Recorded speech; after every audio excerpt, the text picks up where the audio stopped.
Le ciel de Kimbele s'est soudainement assombri, dévoré par une monstrueuse tempête de sable ocre qui s'abat sur le village avec une fureur sans précédent. Sur les remparts, les villageois se serrent les uns contre les autres, leurs vêtements traditionnels claquant au vent alors qu'ils tentent de protéger leur visage. Au centre du chaos, Nsimba se dresse, imperturbable. Sa posture est fière et son regard est ancré dans la tempête, cherchant l'ennemi invisible qui approche.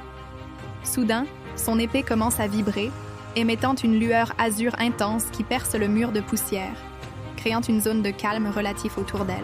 De l'obscurité de la tempête émergent des milliers de silhouettes. L'armée de l'ombre arrive, des guerriers spectraux aux yeux rouges brûlant d'une haine millénaire.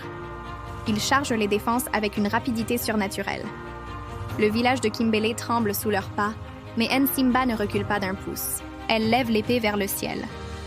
La perle sacrée confiée par le gardien de la montagne s'illumine à son tour, entrant en résonance avec la lame. Une onde de choc azur se propage depuis la perle, balayant les premiers rangs de l'armée de l'ombre qui se désintègre instantanément en fumée noire. C'est alors qu'apparaît leur chef. Un géant de ténèbres, autrefois homme, désormais transformé par une magie noire qui semble aspirer toute la vie environnante. Le duel final s'engage. Les deux adversaires s'affrontent au cœur de la tourmente, là où le sable et la magie se mêlent dans un balai mortel. Nsimba utilise l'agilité qu'elle a acquise dans les montagnes sacrées, esquivant les coups de hache massifs avec une grâce de prédatrice. Chaque coup porté par son épée azur entame la protection de l'ombre, révélant la vulnérabilité de l'ennemi sous sa carapace de ténèbres. Sentant que la bataille touche à sa fin, Nsimba concentre toute son énergie. Elle plante son épée au sol, invoquant le pouvoir des ancêtres. Une explosion de lumière aveuglante balaie la tempête. Le sable ocre est chassé et l'armée de l'ombre est dissoute par cette clarté divine. Le calme revient aussi vite que l'orage est apparu.